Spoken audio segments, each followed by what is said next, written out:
बहुत समय पहले हमारी पृथ्वी एकदम अलग जगह थी। ये विशालकाय जीवों का समय था। उन्हें डायनासोर कहते थे। वे लाखों साल तक पृथ्वी पर रहे। डायनासोर हर आकार और रूप में थे। कुछ पक्षियों जैसे छोटे थे और कुछ आज के किसी भी जानवर से बड़े। उनका राज था पूरी धरती पर। डायनासोर का युग अजूबों का समय था। ये भयंकर लड़ाइयों और नरम दानवों का समय था। ये रहस्यों का समय था। चलो हम समय में पीछे जाकर इस खोई हुई दुनिया के रहस्यों को उजागर करते हैं।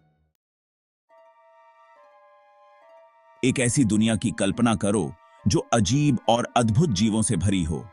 लंबी गर्दन वाले विशाल छिपकली पेड़ों की ऊंचाई पर चढ़ते थे। नुकीले दांतों वाले खूंखार शिकारी जंगलों में घूमते थे। कुछ डायनासोर के सींग और फ्रिल थे। दूसरों के पास प्लेट और स्पाइक्स थे। हर डायनासोर अनोखा था। वे हमारी दुनिया से बहुत अलग दुनिया में रहते थे। ज्यादा गर्म थी। पौधे अलग थे, लेकिन डायनासोर फलते फूलते रहे। वे अपने क्षेत्र के स्वामी थे, लेकिन उनका राज हमेशा के लिए नहीं रहेगा।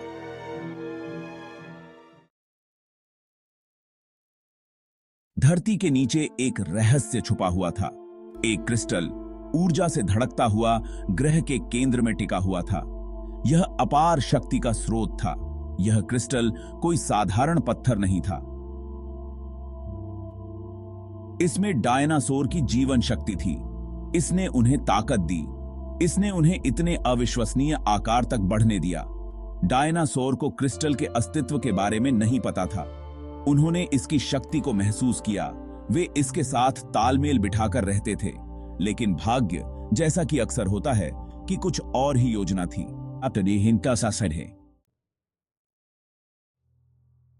डायनासोर एक नाजुक संतुलन में रहते थे। शाकाहारी जीव भूमि पर चरते थे। मांसाहारी उनका शिकार करते थे। जीवन और मृत्यु एक प्राकृतिक चक्र का हिस्सा थे। लेकिन क्रिस्टल की शक्ति डायनासोर को प्रभावित करने लगी।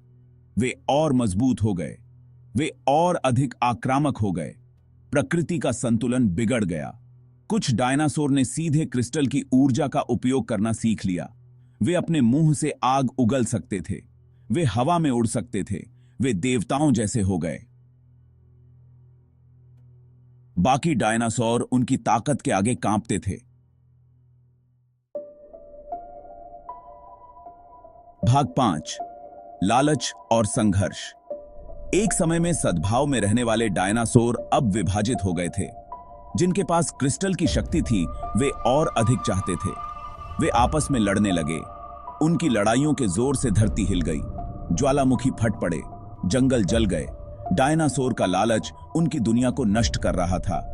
क्रिस्टल, जो कभी जीवन का स्रोत था, अब विनाश का स्रोत बन गया था। यह उनकी अपनी करनी की त्रासदी थी, लेकिन डायनासोर का राज खत्म होने वाला था।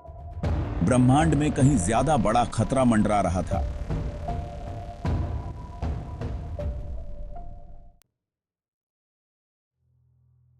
भाग 6, आसमान से परछाई। डायनासोर को पता नहीं था कि एक विशाल चट्टान तेजी से पृथ्वी की ओर बढ़ रही है। मीलों चौड़ा एक क्षुद्र ग्रह अंतरिक्ष के विशाल खालीपन से चुपचाप यात्रा कर रहा था। यह क्षुद्र ग्रह कयामत का अग्रदूत था। यह अपने साथ डायनासोर के शासन को समाप्त करने की शक्ति लेकर आया था। यह हमेशा के लिए पृथ्वी पर जीवन की दिशा बदल देगा। अपने ही संघर्षों में उलझे डायनासोर खतरे से बेखबर थे। वे आपस में लड़ते रहे, आने वाले कयामत से अनजान। उनका समय समाप्त हो रहा था। उनका समय आए दुची आबासा कांथे। भाग 7, अंधेरे में एक दुनिया। क्षुद्र ग्रह ने प्रलयकारी शक्ति के साथ पृथ्वी पर प्रहार किया। इस टक्कर ने पूरे ग्रह पर भूकंपीय तरंगें भेज दी। ज्वालामुखी फट पड़े, जिनसे राख और धुआं वायुमंडल में फैल गया। आसमान रात की तरह काला हो गया। मलबे के घने बादलों ने सूर्य की किरणों को रोक दिया। पृथ्वी एक लंबी और कठोर सर्दी में डूब गई। अराजकता में फंसे डायनासोर के पास छिपने के लिए कहीं नहीं था। कभी शक्तिशाली रहे, ये जीव क्षमा न करने वाले आकाश के नीचे मर गए। उनका राज अचानक और विनाशकारी अंत के साथ समाप्त हो गया था। भाग 8, खोई हुई विरासत। लाखों साल बीत गए। समय के साथ पृथ्वी ने कई बदलाव देखे और हर बदलाव ने एक नई कहानी लिखी। पृथ्वी धीरे धीरे उस टक्कर से उभरी। जंगल फिर से हरे भरे हो गए और जीवन ने एक बार फिर से अपनी जगह बनाई। जीवन के नए रूप सामने आए जो बदले हुए वातावरण के अनुकूल हुए और विकसित हुए। स्तनधारी और पक्षी जो पहले कभी नहीं देखे गए थे, अब इस नई दुनिया में फल फूल रहे थे। एक जमाने में अपने क्षेत्र के स्वामी रहे डायनासोर भुला दिए गए। उनके बिना परिदृश्य खाली और शांत लगने लगे। चट्टानों की परतों के नीचे दबी उनकी हड्डियां उनकी खोई हुई विरासत की खामोश गवाह बन गईं। ये हड्डियां हमें उस युग की याद दिलाती हैं जब डायनासोर पृथ्वी पर राज करते थे। क्रिस्टल जो उनकी शक्ति और उनके पतन का स्रोत था, छिपा हुआ रह गया। ये क्रिस्टल आज भी गुफाओं में चमकते हैं, जैसे कि वे उस समय की कहानियां बयां कर रहे हों। यह पृथ्वी की सतह के नीचे सुप्त पड़ा था, फिर से खोजे जाने की प्रतीक्षा कर रहा था। इन गुफाओं में छिपे खजाने आज भी वैज्ञानिकों को आकर्षित करते हैं। डायनासोर का युग समाप्त हो गया था, लेकिन उनकी हड्डियां और अवशेष हमें उनके अस्तित्व की याद दिलाते हैं। लेकिन उनकी कहानी अभी खत्म नहीं हुई थी। वैज्ञानिक आज भी उनके रहस्यों को सुलझाने में लगे हुए हैं और तकनीक की मदद से हम उनके जीवन को फिर से जीवंत कर सकते हैं।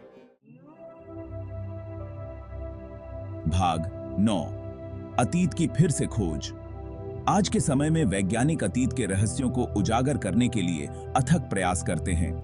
वे जीवाश्मों और प्राचीन अवशेषों की खोज में जुटे रहते हैं, जो हमें हमारे ग्रह के इतिहास के बारे में महत्वपूर्ण जानकारी प्रदान कर सकते हैं। वे जीवाश्मों के लिए खुदाई करते हैं, धूल और रेत के बीच छिपे हुए अतीत के अवशेषों को सावधानी पूर्वक निकालते हैं। वे प्राचीन चट्टानों का अध्ययन करते हैं, जो पृथ्वी की भूगर्भीय गतिविधियों और जलवायु परिवर्तनों के बारे में सुराग देती हैं। वे पृथ्वी के इतिहास की पहेली को जोड़ते हैं, जीवाश्मों और अवशेषों को जोड़कर एक व्यापक चित्र बनाते हैं और एक उल्लेखनीय खोज में उन्होंने इसे पाया, क्रिस्टल। यह क्रिस्टल न केवल सुंदर था, बल्कि इसके भीतर छिपी ऊर्जा भी अद्वितीय थी। एक प्राचीन गड्ढे में गहराई में दबा हुआ यह एक धुंधली लेकिन अचूक ऊर्जा के साथ स्पंदित हो रहा था। यह क्रिस्टल एक रहस्यमय शक्ति का प्रतीक था। इस खोज ने वैज्ञानिक समुदाय में हलचल मचा दी। वैज्ञानिकों ने इस क्रिस्टल की संभावनाओं पर चर्चा की और इसके महत्व को समझने की कोशिश की। यह एक खोई हुई दुनिया के साथ एक ठोस कड़ी थी, डायनासोर के उत्थान और पतन को समझने की कुंजी थी। यह क्रिस्टल हमें प्राचीन काल की अनकही कहानियों को उजागर करने में मदद कर सकता था। क्रिस्टल के भीतर नई तकनीकों को अनलॉक करने, भौतिकी और ऊर्जा की हमारी समझ को नया रूप देने की क्षमता थी।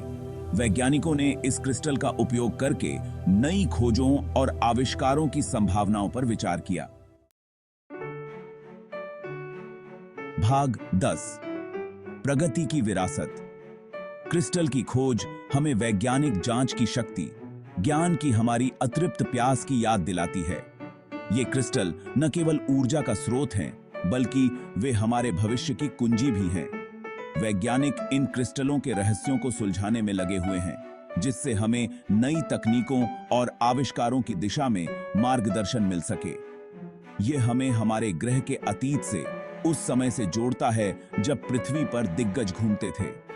उन विशालकाय जीवों का समय जब प्रकृति अपने सबसे प्राचीन और रहस्यमय रूप में थी। हमें यह समझने में मदद करता है कि जीवन कितना विविध और अद्भुत हो सकता है। डायनासोर भले ही चले गए हों, लेकिन उनकी विरासत जीवित है। उनके जीवाश्म हमें उनके जीवन और उनके समय की कहानी बताते हैं। ये जीवाश्म हमारे लिए एक खिड़की है, जिससे हम अतीत की झलक पा सकते हैं और यह समझ सकते हैं कि पृथ्वी का इतिहास कितना गहरा और समृद्ध है।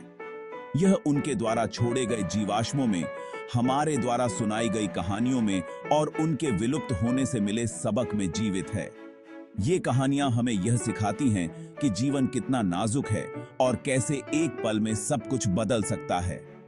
डायनासोर के विलुप्त होने से हमें यह भी सीखने को मिलता है कि हमें अपने पर्यावरण की रक्षा कैसे करनी चाहिए। उनकी कहानी जीवन की नाजुकता, प्रकृति की शक्ति और संतुलन के महत्व की याद दिलाती है। यह हमें यह भी सिखाती है कि प्रकृति कितनी शक्तिशाली हो सकती है और कैसे हमें उसके साथ संतुलन बनाए रखना चाहिए। ज्वालामुखी विस्फोट और अन्य प्राकृतिक घटनाएं हमें यह याद दिलाती हैं कि हम प्रकृति के सामने कितने छोटे हैं। यह एक ऐसी कहानी है जो विस्मय और आश्चर्य को प्रेरित करती रहती है, हमें तलाशने, खोज करने और अतीत से सीखने के लिए प्रेरित करती है। जब हम प्राकृतिक इतिहास संग्रहालयों में जाते हैं या शोधकर्ताओं को काम करते हुए देखते हैं, तो हमें यह एहसास होता है कि हमारे पास अभी भी कितना कुछ सीखने और खोजने के लिए है। डायनासोर का युग भले ही खत्म हो गया हो, लेकिन प्रगति की उनकी विरासत हमारी दुनिया को आकार देना जारी रखे हुए है। उनके समय से प्रेरित होकर हम अपने भविष्य को और भी उज्जवल और उन्नत बना सकते हैं। यह विरासत हमें यह सिखाती है कि अतीत से सीखकर हम अपने भविष्य को बेहतर बना सकते हैं।